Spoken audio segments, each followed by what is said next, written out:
ইনশাআল্লাহ, মাশাআল্লাহ, সুবহানাল্লাহ, আলহামদুলিল্লাহ, জাযাকাল্লাহ খায়ের, এই কয়েকটা শব্দ আজকে শিখে যাবেন, সারা জীবন এগুলো করবেন এবং এগুলো করতে কোনো হীনমন্যতা ভোগ করবেন না।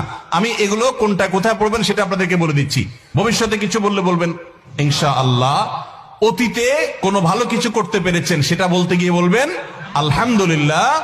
আর কোনো ভালো কিছু দেখে অভিভূত হয়েছেন তাহলে বলবেন মাশাআল্লাহ। এবং কোনো কিছু দেখে আশ্চর্য হয়ে আল্লাহর পবিত্রতা জ্ঞাপন করছেন বলবেন সুবহানাল্লাহ। উপরে ওঠার সময় পড়বেন আল্লাহু আকবার, নিচে নামার সময় বলবেন সুবহানাল্লাহ।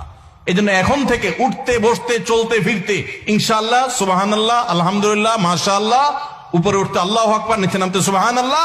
আর কেউ যদি কোনো উপকার করে, এটা হাদিসে আছে, নবী সাল্লাল্লাহু আলাইহি ওয়াসাল্লাম বলেছেন, আপনাকে কেউ একটা উপকার করেছে, একটু কলম দিয়েছে, হাত দিয়ে লিখে আবার ফেরত দিলেন তার কলমটা দিয়ে লিখে, কোন একটা উপকার কেউ করেছে, তাহলে আপনি তার বিনিময় দিতে চাচ্ছেন কিন্তু এই মুহূর্তে হাতের কাছে কিছু নাই, সবচেয়ে উত্তম বিনিময় হয় যদি আপনি বলে দেন জাযাকাল্লাহু খায়রা।